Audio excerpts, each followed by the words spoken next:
Hello friends, good morning. आज हम फिर से वापस आ गए एक नई वीडियो के साथ। और जैसा कि हम लोगों के प्रैक्टिस में हर चीज़ का बेहतर नॉलेज होना बहुत ही ज़रूरी होता है।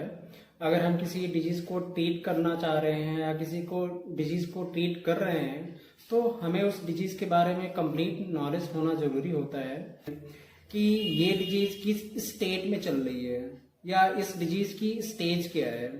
हमें ये बेहतर नॉलेज होना चाहिए, तभी हम किसी को बेहतर ट्रीटमेंट दे सकते हैं। और इसके लिए हमें फिजियोलॉजी, एनाटॉमी, पैथोलॉजी या एम्ब्रियोलॉजी या प्रैक्टिस ऑफ मेडिसिन या हर किसी सब्जेक्ट का हमें बेहतर नॉलेज होना चाहिए, तभी हम किसी को बेहतर ट्रीटमेंट दे सकते हैं। तो इसी के चलते आज हम आप लोगों को एक डिजीज़ डिस्कस करेंगे और उस डिजीज़ का नाम है टॉन्सिलाइटिस। चूँकि जब भी कभी मौसम चेंज होता है या वेदर में चेंजेस आते हैं तो ये तकलीफ हो जाती है। किसी को कोल्ड हो गया, किसी को कफ हो गया, किसी को फीवर आ रहा है, किसी को गले में सोर थ्रोट हो रहा है। तो हमें इन सब को देखते हुए हमें इसकी जानकारी होनी चाहिए कि हमें आखिर में हो क्या रहा है, हमें क्या है, हमें क्या ट्रीटमेंट लेना चाहिए या क्या प्रिकॉशंस लेना चाहिए। तो हमें इस डिजीज़ को कैसे ट्रीट करना चाहिए, तो उसके लिए बेहतर नॉलेज होगा डिजीज़ के बारे में, तो ही हम इसको बेहतर तरीके से ट्रीटमेंट दे सकते हैं। तो आइए देखते हैं आज टॉन्सिलाइटिस। दरअसल टॉन्सिल्स हमारे शरीर में एक डिफेंसिव ऑर्गन होते हैं। ये हमारे शरीर में बैक्टीरिया या वायरस से डिफेंस करते हैं हमको। जैसा कि टॉन्सिल्स मुख्य रूप से हमारे शरीर में मौजूद संक्रमण के खिलाफ, इन्फेक्शन के अगेंस्ट डिफेंस करते हैं। लेकिन जब टॉन्सिल्स खुद अफेक्ट हो जाते हैं, इन्फेक्टेड हो जाते हैं, तो इसे टॉन्सिलाइटिस कहा जाता है। यह समस्या छोटी उम्र के बच्चों में ज़्यादा पाई जाती है और ये जो टॉन्सिलाइटिस है ये कम उम्र के बच्चों में ज़्यादा देखने को मिलती है। स्पेशली 5 ईयर से 15 ईयर्स के बीच में जो बच्चे होते हैं उसमें ये डिजीज़ काफ़ी ज़्यादा देखने को मिलती है। और टॉन्सिल्स के कई कारण और लक्षण हो सकते हैं, इसके कई सारे सिम्टम्स हो सकते हैं, लेकिन ज़्यादातर टॉन्सिल्स बैक्टीरिया और वायरस की वजह से इन्फेक्ट करते हैं और ये स्पेशली 5 इयर्स और 15 इयर्स के बच्चों को प्रभावित करते हैं। इसके बीच में जो भी होते हैं उनको ज़्यादा प्रभावित करते हैं। तो इसके बाद हम देखते हैं टॉन्सिल्स के टाइप्स क्या हैं, ये कितने टाइप्स के होते हैं टॉन्सिल्स। तो इसमें क्या है कि जो फर्स्ट नंबर पे है वो है एक्यूट टॉन्सिलाइटिस। जब टॉन्सिल्स में एक खास किस्म के वायरस का अटैक होता है तो इसे एक्यूट टॉन्सिलाइटिस कहा जाता है। और इसमें फीवर, टॉन्सिल्स में स्वेलिंग और गले में खराश की समस्या होती है। लगता है ना गले में सोर थ्रोट, गले में कुछ फंसा हुआ है या गले में कांटे जैसा कुछ एहसास होता है, तो इसको हम लोग एक्यूट टॉन्सिलाइटिस कहते हैं। और इस एक्यूट टॉन्सिलाइटिस में टॉन्सिल्स में वाइट एंड ब्राउन कलर की एक लेयर्स बन जाती है जिससे हम लोग ये डायग्नोस कर सकते हैं। तो ये जो टॉन्सिलाइटिस है ये एक्यूट टॉन्सिलाइटिस है। तो इसमें ये साइन और सिम्टम्स होते हैं कि स्वेलिंग हो जाएगी टॉन्सिल्स में, फीवर आ जाएंगे, सोर थ्रोट हो जाएगा और टॉन्सिल्स में वाइट एंड ब्राउन कलर की एक लेयर परत जम जाती है, जो कि ये एक्यूट टॉन्सिलाइटिस के साइन होते हैं। तो हम इससे कंफर्म कर सकते हैं कि ये टॉन्सिलाइटिस एक्यूट है। और अब देखते हैं हम लोग सेकंड नंबर पर क्या है, वो है क्रॉनिक टॉन्सिलाइटिस।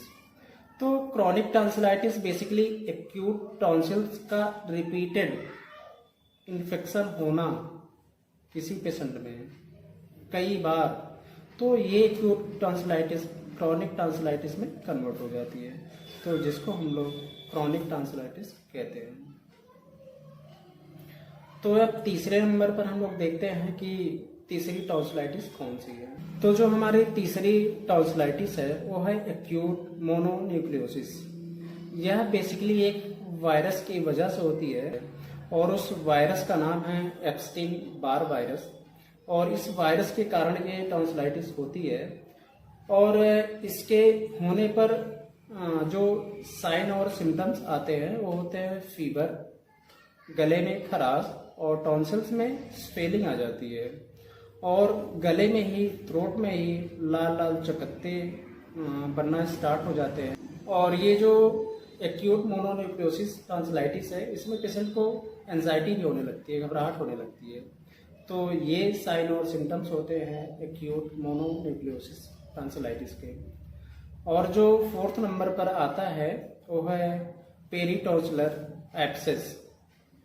इसमें क्या होता है कि टॉन्सिल्स में लंबे समय तक इन्फेक्शन रहने की वजह से पस फॉर्मेशंस होने लगते हैं, और टॉन्सिल्स में पस बनने पर यह फोड़े को जन्म दे सकता है, और इसीलिए इसको पेरीटॉन्सिलर एब्सेस कहते हैं। और जो 5th नंबर की टॉन्सिलाइटिस है, और इसको कहते हैं स्ट्रेप थ्रोट टॉन्सिलाइटिस। यह टॉन्सिलाइटिस बेसिकली स्ट्रेप्टोकोकस बैक्टीरिया के इन्फेक्शन से होता है। स्ट्रेप थ्रोट में यही पहचान होती है इस टॉन्सिलाइटिस में कि फीवर, हार्शनेस ऑफ वॉइस, और सबसे जो मेन सिम्टम्स है वो लगता है ना कि पेशेंट का गला बैठा हुआ है, आवाज़ मोटी हो जाती है। तो इसमें हम लोग इसको इस तरीके से पहचान सकते हैं कि ये हमारा स्ट्रेप थ्रोट टॉन्सिलाइटिस है। तो ये था आज का हमारा टाइप्स ऑफ टॉन्सिलाइटिस। और अब इसके बाद हम लोग देखते हैं कि टॉन्सिलाइटिस के सिम्टम्स क्या होते हैं, टॉन्सिलाइटिस में बेसिक सिम्टम्स क्या क्या आ सकते हैं जिससे हम लोग कंफर्म कर सकते हैं कि ये टॉन्सिलाइटिस ही है। तो इसमें जब भी पेशेंट को टॉन्सिलाइटिस होगी तो खाना निगलने में काफ़ी ज़्यादा परेशानी होगी पेशेंट को। वो जब भी खाना खाएगा पेशेंट, उसको निगलेगा तो काफ़ी ज़्यादा तकलीफ होगी। इसलिए पेशेंट हो सकता है खाना कम खाए या खाना ना खाए। और इसमें क्या है कि गले में खराश और सूजन हो सकती है।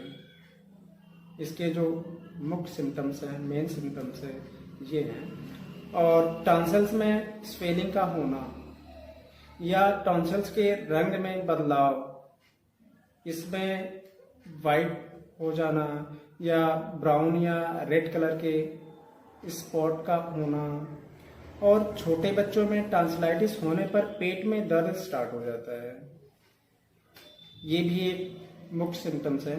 और ऑफेंसिव स्मेल या सांसों का बदबूदार हो जाना, इसमें कहेगा पेशेंट कि जो हम सांस ले रहे हैं ऐसा लग रहा है कि ये बदबू कर रही है, ये अलग तरह की स्मेल आ रही है, ये स्मेल अच्छी नहीं आ रही है। तो हम इससे भी कंफर्म कर सकते हैं कि हमको टॉन्सिलाइटिस है या हमारे बच्चे को टॉन्सिलाइटिस है। या फिर टॉन्सिलाइटिस होने पर आवाज़ में बदलाव हो सकता है, आवाज़ धीमी और भारी हो सकती है। जब भी कोई बच्चा या पेशेंट बोलेगा तो लगेगा कि उसकी आवाज़ पहले से स्लो हो गई है या पहले से उसकी आवाज़ मोटी हो गई, भारी हो गई। तो इससे भी हम लोग कंफर्म कर सकते हैं कि उसको टॉन्सिलाइटिस है। जो भी लिम्फ नोड गले में होते हैं, थ्रोट में होता है, उसकी साइज बढ़ने लगती है, और जिसको टॉन्सिलाइटिस होता है उसको हेडेक भी होता है। तो ये थे सिम्टम्स ऑफ टॉन्सिलाइटिस। तो इससे हम लोग कंफर्म कर सकते हैं हमारे बच्चे को या हमको या किसी को भी टॉन्सिलाइटिस हुआ है। और उन बच्चों को भी टॉन्सिलाइटिस हो सकता है जो बोलने में असमर्थ होते हैं।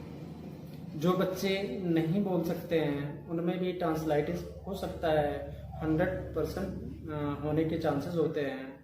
और ऐसे बच्चों में टॉन्सिलाइटिस होने पर कुछ इस तरह के सिम्टम्स नज़र आते हैं जिससे हम लोग कंफर्म कर सकते हैं कि जो बच्चे नहीं बोल सकते हैं उनमें भी टॉन्सिलाइटिस हुआ है या नहीं हुआ है। उसको भी कंफर्म करने के लिए हम ये सिम्टम्स देख सकते हैं। और जैसा कि ऐसे बच्चे हर वक्त चिड़चिड़ा रहते हैं और वो हर वक्त उनको इरिटेट वो बच्चे रहेंगे, ना प्यार से जवाब देंगे, ना आप कुछ खाने के लिए कहेंगे तो प्यार से खाना खाएंगे, और कुछ भी खाने से वो मना करना। ऐसे बच्चों का आप जब भी कुछ खाने के लिए देंगे तो अक्सर बच्चे मना कर देंगे कि भूख नहीं लगी या जो भी है, क्योंकि उनको तकलीफ होती है भोजन निकलने में। इसलिए ऐसे बच्चे अक्सर खाना मना कर देते हैं खाना खिलाते समय लार का टपकना, सलाइवेशन। ऐसे बच्चों को जिसको टॉन्सिलाइटिस हुआ है, अगर आप उसको खाना खिलाएंगे, जो बोल नहीं सकता है बच्चा, तो उनको सलाइवेशन होगा उस टाइम, क्योंकि उस समय तकलीफ होती है खाना निगलने में, तो खाना निगल नहीं पाते हैं, तो सलाइवा मुंह में बना रहता है और उसकी वजह से सलाइवेशन होने के चांसेस ज़्यादा होते हैं, क्योंकि उन्हें खाना निगलने में परेशानी बहुत ज़्यादा होती है। और फीवर का आना, ऐसे बच्चों में फीवर भी आता रहता है जिसको टॉन्सिलाइटिस हुआ रहता है। और सबसे इम्पोर्टेंट चीज़ ये है कि अगर आपके बच्चे में ऐसे सिम्टम्स दिख रहा है तो तुरंत डॉक्टर से मिलें। अगर ऐसे सिम्टम्स आपके बच्चों में दिखने लगें तो आपको नहीं रुकना चाहिए ट्रीटमेंट लेने से, आपको डॉक्टर से तुरंत मिलना चाहिए, उसके बारे में एडवाइस लेना चाहिए, या डॉक्टर्स जो भी बोलते हैं ट्रीटमेंट के लिए आपको ट्रीटमेंट स्टार्ट करना चाहिए। जैसे कि जो सिम्टम्स होते हैं ये बड़े इंपॉर्टेंट सिम्टम्स है। भोजन निकलने में दर्द या रुकावट का होना। अगर बच्चा भोजन निगलते समय ये बता रहा है कि दर्द हो रहा है या खाना निगलने में तकलीफ हो रही है, तो आपको तुरंत डॉक्टर से मिलना चाहिए। या गले में 2 दिनों तक खराश का होना, सोर थ्रोट का होना, कंटिन्यू अगर 2 डेज तक लग रहा है, बच्चा बता रहा है कि गले में कांटे जैसा चुभ रहा है या गले में खराश है, कंटिन्यू 2 दिन तक बना हुआ है, तो आपको डॉक्टर से कंसल्ट करना चाहिए और जो भी डॉक्टर्स बताएं आपको ट्रीटमेंट लेना चाहिए। वीकनेस या इरिटेबिलिटी या थकान का होना। अगर बच्चा बता रहा है कि मम्मी हमको वीकनेस फील हो रही है, या आपको देखने से लग रहा है बच्चा डल है थोड़ा सा और चिड़चिड़ाहा ज़्यादा हो रही है, इरिटेबिलिटी बच्चे में ज़्यादा है, इरिटेशन ज़्यादा है, या थकान महसूस हो रही है, तो आपको डॉक्टर से कंसल्ट करना चाहिए। और अगर आपको लग रहा है कि बच्चों में एक्सेस सलाइवेशन हो रहा है, एक्स्ट्रा सलाइवेशन हो रहा है, लार टपक रही है, ऐसा दिख रहा है खाना खाते टाइम या वैसे भी, तो आपको ये कंफर्म कर लेना चाहिए कि इसको टॉन्सिलाइटिस है और हमें बच्चे को डॉक्टर से दिखाना चाहिए, डॉक्टर्स को दिखाना चाहिए और आपको तुरंत डॉक्टर से कंसल्ट करना चाहिए। या सांस लेने में तकलीफ होना, हल्का पेन होना या सांस लेने में तकलीफ होना गले में, तो आप इस टाइम डॉक्टर से तुरंत कंसल्ट करना चाहिए। ये सारे सिम्टम्स जो भी दिए गए हैं ये बड़े इंपॉर्टेंट सिम्टम्स है। अगर ये सिम्टम्स आपके बच्चों में दिखते हैं तो आप तुरंत डॉक्टर से कंसल्ट करिए, ताकि आपकी तकलीफ जल्द से जल्द ठीक हो सके। और हमने देखा कि टॉन्सिल्स क्या हैं, टाइप्स ऑफ टॉन्सिल्स कितने प्रकार के होते हैं और टॉन्सिल्स के मेन सिम्टम्स क्या हैं, जो हम लोग डायग्नोस कर सकें कि हमारे बच्चे को या पेशेंट को या किसी को भी टॉन्सिलाइटिस हुआ है। तो अब देखते हैं कि टॉन्सिलाइटिस के काज क्या हैं। ये जो टॉन्सिलाइटिस है इसके कारण क्या हैं। अब हमें इसके कारण को जानना है कि आखिर टॉन्सिलाइटिस होता क्यों है, किस कारण की वजह से होता है। तो टॉन्सिलाइटिस होने के कई कारण है और जो बेसिक कारण है वो फर्स्ट है वायरल, यानी वायरस की वजह से टॉन्सिलाइटिस का होना, और जो सेकंड हमारा है वो बैक्टीरियल काज होता है। तो आइए देखते हैं कि वायरल काज में हमें किन किन वायरस से टॉन्सिलाइटिस हो सकता है। तो इसमें जो फर्स्ट आता होता है इन्फ्लुएंजा वायरस, इसकी वजह से टॉन्सिलाइटिस का होना। और इन्फ्लुएंजा और इस वायरस को हम लोग फ्लू के नाम से भी जानते हैं। और सेकंड जो हमारा वो है एडिनो वायरस, यह गले में खराश और सर्दी का कारण बनता है। इस वायरस की वजह से अगर टॉन्सिलाइटिस हो रही है तो आपको गले में खराश और सर्दी महसूस होगी। और जो हमारा थर्ड नंबर पर वायरस है वो है रेस्पिरेटरी सिंसिटियल वायरस। और इस वायरस से रेस्पिरेटरी ट्रैक्ट इन्फेक्टेड होता है और सांस लेने में तकलीफ होती है। चूँकि रेस्पिरेटरी सिंसिटियल वायरस जो है इसकी वजह से हमारा रेस्पिरेटरी ट्रैक्ट इन्फेक्टेड होता है और उसमें इन्फेक्शन होने की वजह से पेशेंट को सांस लेने में तकलीफ होती है। उसको काफ़ी तकलीफ की सांस लेना पड़ेगा, तकलीफ के साथ सांस लेना पड़ेगा, उसको सांस लेने में काफ़ी तकलीफ होती है इस वायरस की वजह से। और फोर्थ नंबर पर है राइनो वायरस। इसके इन्फेक्टेड होने पर सर्दी भी होती है। अगर इस वायरस से कोई इफेक्ट है तो नेजल डिस्चार्ज बढ़ जाते हैं या लक्राइमेशन होने लगता है। तो इस वायरस से इन्फेक्शन होने पर ये पहचान होती है, ये साइन और सिम्टम्स होते हैं कि हम इससे ये कंफर्म कर सकते हैं हम इस वायरस से। और 5th नंबर पर आता है कोरोना वायरस। और यह वायरस बहुत कम देखा जाता है। इससे संक्रमित होने पर सीवियर एक्यूट रिस्पायरेटरी सिंड्रोम की समस्या हो जाती है, जिसको हम लोग SARS के नाम से जानते हैं। और यह एक रिस्पायरेटरी डिजीज है और इस वायरस से अगर हम लोग अफेक्ट हो रहे हैं तो हमें रिस्पायरेटरी सिम्टम्स कंप्लेन आएगी, बट इस वायरस से लोग बहुत ही कम अफेक्ट होते हैं। तो ये था हमारा आज का वायरल काज कि क्या काज हैं वायरल जिससे हम लोगों को टॉन्सिलाइटिस होती है। तो अब देखते हैं सेकंड बैक्टीरियल काज, टॉन्सिलाइटिस होने के बैक्टीरियल काज। तो इसमें बेसिकली है क्लेमाइडिया निमोनी। फर्स्ट जो बैक्टीरिया है वो है क्लेमाइडिया निमोनी, और जो हमारी सेकंड बैक्टीरिया है वो है नाइजीरिया गोनोरी, और जो हमारी थर्ड बैक्टीरिया है वो है वार्डेटेला पर्ट्यूसिस, और जो हमारी चौथे नंबर 4th नंबर बैक्टीरिया वो है माइकोप्लाज्मा निमोनी, और नेक्स्ट जो है वो है फ्यूजो बैक्टीरियम एसपी, और जो नेक्स्ट बैक्टीरिया है वो है स्टेफाइलोकोकस ऑरियस। तो ये हमारे काज थे बैक्टीरियम। तो हमने देख लिया कि टॉन्सिल्स क्या है और टाइप्स ऑफ टॉन्सिल्स क्या हैं और साइन एंड सिम्टम्स क्या हैं और इसके काज क्या हैं। तो अब हमें ये जानना बहुत ज़रूरी है कि अगर किसी को टॉन्सिल्स हो गए हैं तो प्रिकॉशंस क्या क्या लेना चाहिए। चूँकि टॉन्सिल्स होने पर जो तकलीफ होती है तो उससे हम लोग कैसे कैसे बचना चाहिए। चूँकि अब टॉन्सिल्स हो गया, जब तक ट्रीटमेंट चल रहा है या नहीं चल रहा है तो हमें प्रिकॉशंस लेना बहुत ही ज़रूरी हो जाता है, क्योंकि जो भी तकलीफ है ताकि हम उससे बच पाएँ या कम से कम तकलीफ हो। अगर किसी को टॉन्सिलाइटिस हो गया है तो इन्फेक्शन से लड़ने के लिए हमारे शरीर को हाइड्रेटेड होना बहुत ज़रूरी होता है।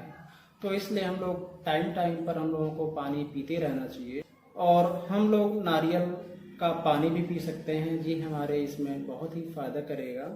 और जो सेकंड नंबर पर है वो पर्याप्त नींद का लेना, और हमें पर्याप्त नींद लेते रहना चाहिए ताकि हमारे शरीर में जो डलनेस आ रही है, जो वीकनेस आ रही है या जो थकान लग रही है उसकी हम लोग रिकवरी कर सकें।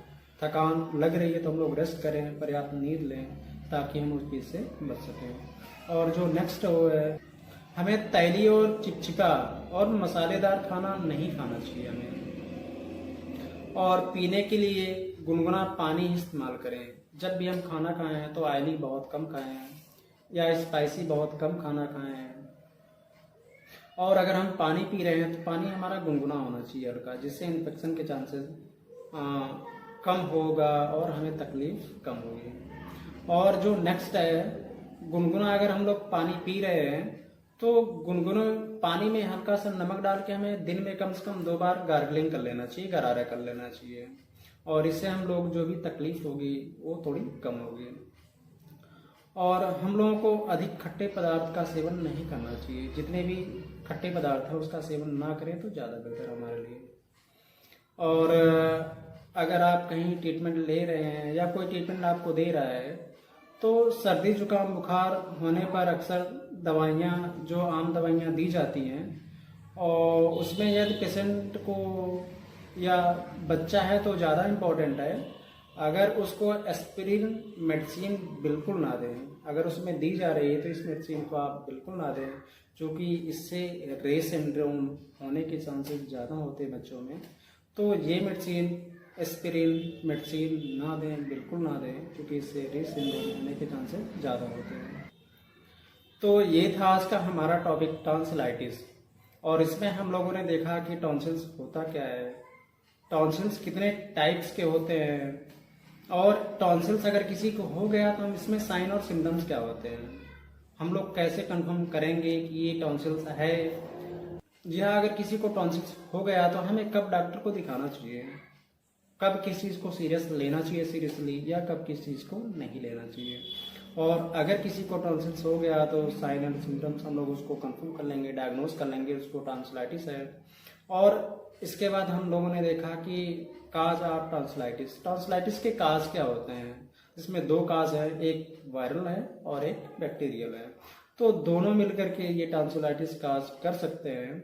और लास्ट में हम लोगों ने देखा कि प्रिकॉशंस, हम लोग क्या क्या परहेज करें अगर टॉन्सिल्स हो जाते हैं, तो हम लोग क्या क्या खाएं और क्या ना खाएं। तो ये था आज का हमारा टॉपिक टॉन्सिलाइटिस। तो इसमें बहुत सारे इंपॉर्टेंट काज होते हैं, कॉन्फ्लिक्ट होते हैं जिसकी वजह से टॉन्सिलाइटिस होती है। तो उस कॉन्फ्लिक्ट को हम लोग नेक्स्ट वीडियो में देखेंगे। और उसको, चूंकि कॉन्फ्लिक्ट काफ़ी लंबा टॉपिक है, तो हम इसको एक नेक्स्ट वीडियो में एक्सप्लेन करेंगे और उसमें देखेंगे कि हर डिजीज़ के क्या क्या कॉन्फ्लिक्ट होते हैं जो कि साइकोलॉजिकल होते हैं। और उसमें भी कॉन्फ्लिक्ट के टाइप्स, कई सारे टाइप्स होते हैं कॉन्फ्लिक्ट के। तो हम नेक्स्ट वीडियो में देखेंगे कॉन्फ्लिक्ट होता क्या है, उसके टाइप्स कितने होते हैं और हमें किस तरह का कॉन्फ्लिक्ट, या हमारे शरीर को किस तरह का कॉन्फ्लिक्ट, हमारी बॉडी को किस तरह का कॉन्फ्लिक्ट ज़्यादा प्रभावित करते हैं, ज़्यादा अफेक्ट करते हैं, वो हम नेक्स्ट वीडियो में देखते हैं। तो ये था आज का टॉपिक टॉन्सिलाइटिस। तो अगर आप लोग कुछ कमेंट करना चाहें, कुछ शेयर करना चाहिए, तो आप कमेंट बॉक्स में जा करके कमेंट कर सकते हैं। तो अगर आप लोगों को वीडियो पसंद आए तो वीडियो को लाइक करिएगा, वीडियो को शेयर करिएगा और हमारे चैनल को सब्सक्राइब करिएगा। फिर मिलते हैं मैं आपको नेक्स्ट वीडियो में, तब तक के लिए नमस्कार।